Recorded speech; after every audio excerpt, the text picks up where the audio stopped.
Martin Chivers, aka the Big Chivs, was one such striker who was known for his weirdly insane pace and skills despite having a massive physique. With his unremarkable height and uninterceptable headers, Chivers was a nightmare for the defenders on the field. But off the field, he constantly struggled with his personal life greatly. Let's take a look at the challenging yet inspiring life of Martin Chivers. Chivers was born on 27 April 1945 in Southampton, England. Born during the post-war recovery period, childhood wasn't the best of times for Martins, and if enough problems weren't there, the shortage of money was always there. His father worked as a docker in the city, and his mother, who originally was a German, moved to England with her husband after the Great War, and used to manage the household and all the kids. Being born in the city of Southampton, football was one of the first and the most important things for Martin right from the start. Remembering the period of the post-war where football was something that united everyone, Martin remembers that it was more than just a game for the people of the city, including himself. Due to the scarcity of money, Martin started playing the game in a bit odd or unconventional way. His father would patch a handmade, ragged football for him, and he, along with his local friends, would play either barefoot or with his worn-out shoes. This might sound strange, but the scarcity of money and considering football as a privilege made Martin respect and love the game more than ever. But he wasn't just good at football, he played different sorts of games and was exceptional in most of them. However, it seemed that football came to him naturally. His school teachers quickly noticed his extraordinary athleticism and talent and encouraged him to play more in school matches and local games, providing the kid with the stage he deserved. And no, he did not let them down, but unfortunately, lack of money can make people leave even their biggest dreams. Things were looking quite similar for Martin, as well as he had to manage his academics, do his chores, and help his parents, all while proving his worth in the game. And to meet all these responsibilities, he used to wake up very early in the morning, deliver newspapers, or help his father at the docks, head to school, and complete his studies, and then finally focus on his training and practice. Even though Martin was brilliant in his play, often leaving the coaches in awe, he struggled heavily when it came to buying equipment, facilities, or proper training and coaching. He mainly relied on the local games and his self-practice in order to hone his skills. This actually showcases his dedication to playing the game and teaches us that if you have the will, you will find a way. A very good example of this is some of the kids of this generation who are learning different sorts of skills from free platforms like YouTube and Google. But unfortunately, money wasn't the only challenge for Martin either. For some people, Martin was too tall for a kid. Although it later became one of the biggest assets, it initially caused coordination issues and a bit of awkward movement that worried the coaches. However, Martin worked tirelessly to adapt to his rapidly changing physique and became one of the best in the local leagues. He was one of the leading goal scorers in the local circuit and showed enough potential to make the coaches admit him to the youth setup of Southampton Football Club. Well, it wasn't that straightforward either. Martin actually wrote a letter to the club asking for a trial, and when the scouts watched him play, that's when things turned around for the kid. Making his professional debut with the Southampton team at the age of 17, Martin gradually became an important player in the lineup despite having a goalless debut. Over the next seasons, he was undefendable on the field and became the club's leading goal scorer along with Terry Payne, who also prepared many assists for him. Having a tall physique, Martin was quite difficult to mark by the defenders. And when it came to intercepting his headers, things were even more difficult. After spending a great 6 years with Southampton and 96 goals in his 175 appearances for the club, Chivers was now one of the most demanded strikers in the circuit. The amount of £125,000 for his transfer to Tottenham Hotspur, which was actually a record at that time, clearly demonstrated his skill, talent and demand in the industry. However, the signing got a mixed reaction from the fans, with some saying that he wasn't even worth so much money, and some stating that Tottenham had probably made a huge mistake by signing Martin to the club. But as they say, you don't need to reply with words if you can with your actions. Martin did the same thing. Amidst all the controversies and speculations, Chivs rose to become one of the most crucial players for the team, especially after the sale of Jimmy Greaves, who was considered a favourite ahead of him. Martin, who also went by the nickname Big Chivs, was often seen as a lethargic and lazy player, somewhat because of his massive physique. But when he was on the ground, he was one of the quickest players, often shocking the opposite with his natural strength and pace along with his ball-holding and playmaking abilities. His best time with the Spurs came during the 1971-72 campaign, in which the English striker netted the ball 44 times in his 64 first-team appearances. His goals were one of the key reasons why Tottenham reached the semi-finals, eventually losing to Chelsea. His form continued even in the UEFA Cup, in which he scored 8 amazing goals in the 11 matches, including his unforgettable hat-trick in the demolition of the Icelandic club, Keflavik IF. However, when everything was going great for Chivs on the field, off the field was a whole different story going on. Towards his final years with Tottenham, Martin's relations with the club's manager, Bill Nicholson, got really bad.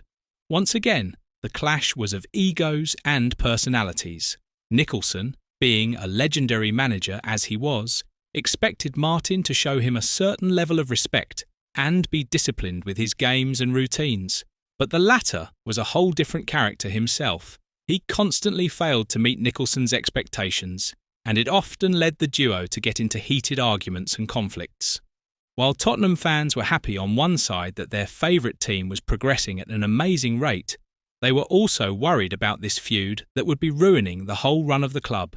And unfortunately, that is what happened.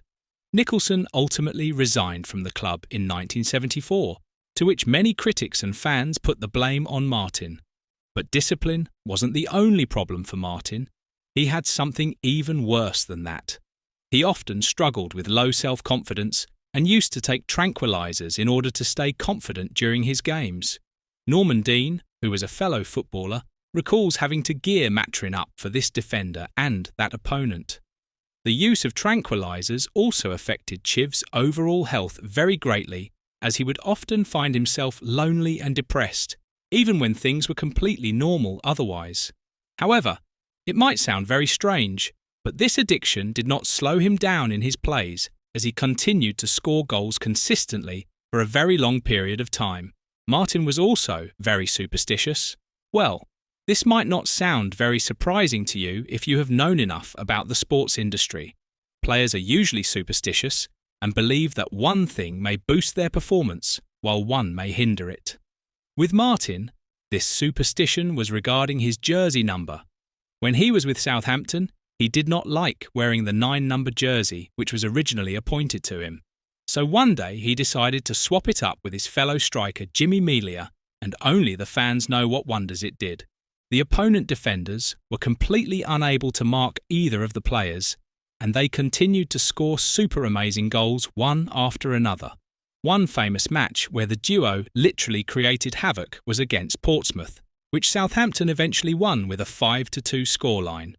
Chivers' contribution to Tottenham was unmatched, as the striker played a very crucial role in some of the most important matches for the club.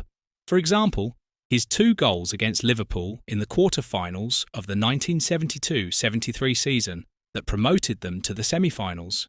It was because of his amazing striking ability and the skill to find goals at the most crucial moments that the Spurs reached the finals of the UEFA Cup in 1974, which they ultimately lost.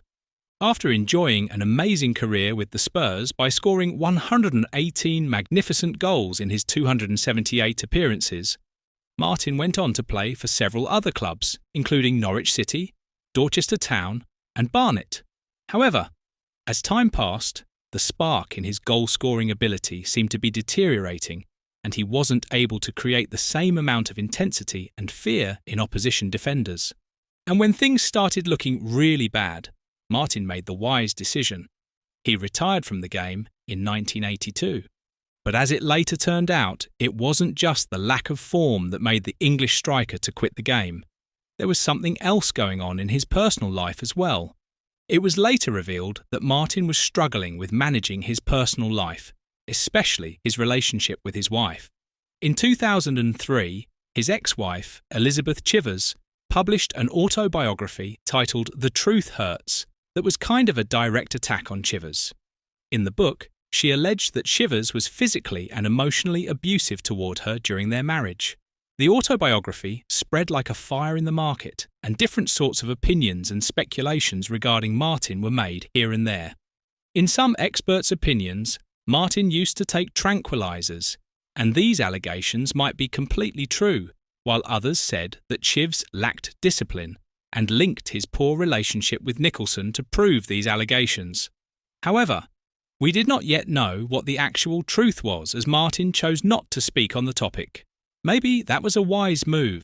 Right from the start, it was Martin's dream to play for his national team, and it was for this reason only that he had left Southampton and joined Tottenham Hotspur, because it would give me much more exposure to the game than it did with the former team.